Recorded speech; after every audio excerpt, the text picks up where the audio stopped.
अध्यक्ष महोदय, माझ्या मतदारसंघात भडकंबे गाव येतं. त्यामध्ये खडी क्रशर आणि मुरुम आणि गौण खनिजाचं उत्खनन चालू आहे.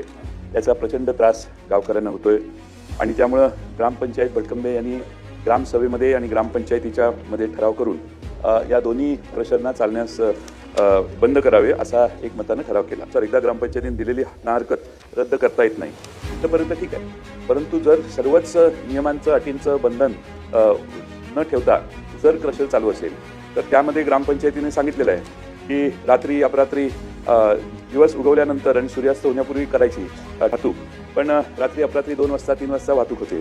त्यामुळं तो एक वेगळा प्रचंड त्रास. तिथं आधी दिवाळीपर्यंत लेवल टिकून राहायची, आता लेवलच राहत नाही. पण आपल्या उत्तरात आहे की तसं काही आढळून येत नाही. किंवा तिथं संतोषगिरी डोंगरावर संतोषगिरीचं देऊळ आहे, तिथं त्याच्या पर्यावरणाचे दूषित त्रास व्हायला लागला आहे. किंवा वृक्ष लागवडीचं नुकसान झालं आहे, किंवा वन आहे तिथं त्याचं नुकसान होतं आहे, धुरळा प्रचंड होतो, हवा प्रदूषित झाली. तर एन्व्हायरमेंट डिपार्टमेंटला तक्रार केल्यावर हवेचं, पाण्याचं, आवाजाचं साधारण असेसमेंट करावं आणि ग्रामपंचायतीला सांगून यावं. एन्व्हायरमेंट डिपार्टमेंटचे अधिकारी कधी आले आणि कधी गेले अध्यक्ष महोदय काही कळलंच नाही. ग्रामपंचायतीला विश्वासात घेऊन एन्व्हायरमेंट डिपार्टमेंटने व्हिजिट करावी अशी आमची मागणी आहे. आणि 4 फुटावर परवानगी असताना सुरून घ्यायची, हे 20-20, 25-25 फूट सुरून घेतात. त्यामुळे अध्यक्ष महोदय नागरिकांनी कसं राहायचं, आणि परत परवानाधारक हे वेगवेगळ्या परराज्यातले पण असतात, ते नागरिकांना ते धमकी देतात.